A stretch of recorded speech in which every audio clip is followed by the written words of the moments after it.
vamos a meternos de lleno en uno de los periodos más convulsos y a la vez más decisivos de la historia de España, el reinado de Isabel II.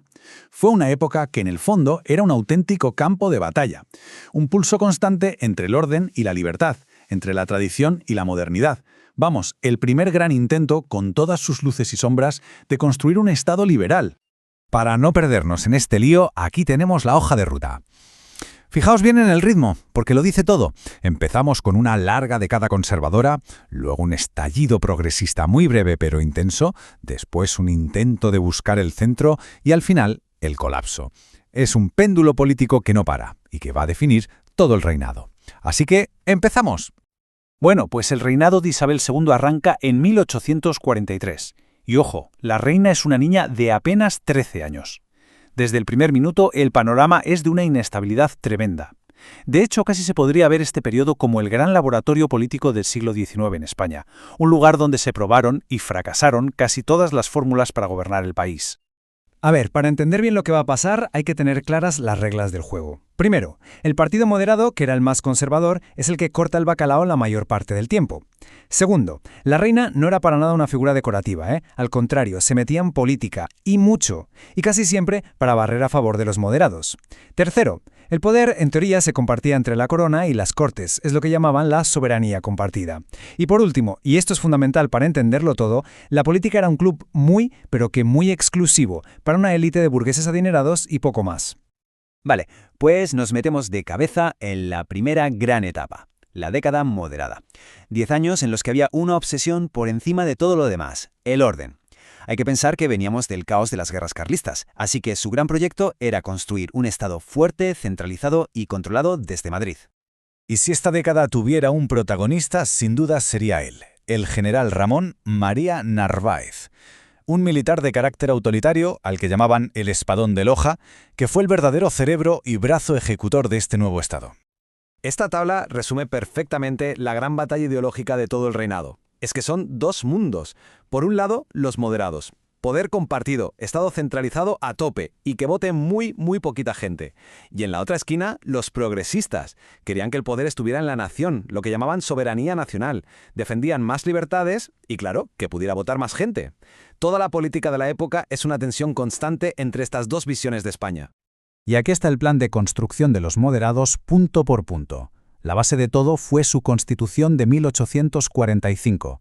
Para garantizar ese orden que tanto les obsesionaba, sobre todo en las zonas rurales, crearon un cuerpo nuevo, la Guardia Civil. Para unificar las leyes y que todo se decidiera en Madrid, sacaron adelante nuevos códigos, y para tener a la Iglesia de su lado, firmaron un concordato con el Vaticano.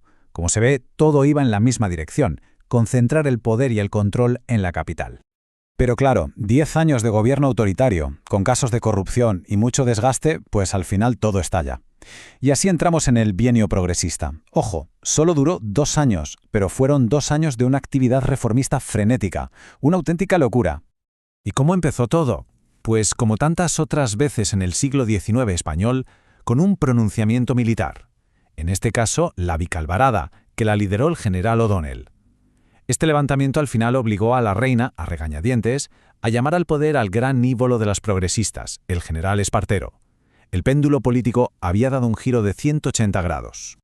Y los progresistas llegaron con muchísima prisa. Su objetivo era uno: modernizar la economía española a marchas forzadas. La medida estrella fue la desamortización de Madoz, que puso a la venta propiedades de la Iglesia y sobre todo de los ayuntamientos. ¿Para qué? Pues para sacar dinero y financiar su gran sueño, la ley de ferrocarriles. Su idea era, literalmente, coser el país con vías de tren para meter a España de cabeza en la revolución industrial. Si hay algo que simboliza a la perfección este periodo, es su Constitución de 1856. Era la más avanzada que se había escrito en España hasta entonces, pero nunca llegó a entrar en vigor. Por eso se la conoce como la non nata, la no nacida. Es el reflejo perfecto de un proyecto que estaba lleno de ambición, pero que se quedó sin tiempo, ahogado por las crisis económicas y las peleas internas.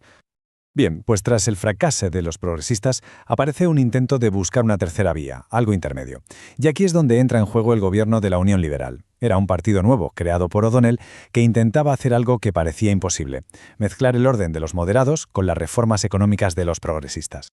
Y de nuevo, el hombre del momento vuelve a ser O'Donnell. Su apuesta era muy pragmática. Básicamente decía, ¿y si dejamos de pelearnos y nos ponemos a trabajar en la economía? Lo que buscaba era un centro político, un equilibrio que le diera al país la estabilidad que necesitaba, como el comer. Y la verdad es que durante un tiempo le salió bastante bien. Estos fueron probablemente los años más estables y de mayor prosperidad de todo el reinado. Se aprobó la importantísima Ley Moyano, que fue la base del sistema educativo español durante un siglo. E incluso se lanzaron a una política exterior muy activa para recuperar algo del prestigio internacional que se había perdido. Pero la calma no podía durar para siempre. A partir de 1863, el sistema empieza a hacer aguas por todos lados. Entramos en la fase final, la de la desintegración. La cuenta atrás para la caída de la monarquía había comenzado. Y aquí viene la gran pregunta. Claro, si las cosas parecían ir relativamente bien, ¿cómo es posible que todo se viniera abajo de una forma tan rápida y tan estrepitosa? Pues la respuesta es que no fue por una sola cosa. Fue una auténtica tormenta perfecta. Vamos a ver las piezas de este dominó. Todo empieza con una crisis económica brutal. El negocio del ferrocarril se hunde, los bancos quiebran y la gente normal empieza a pasar hambre.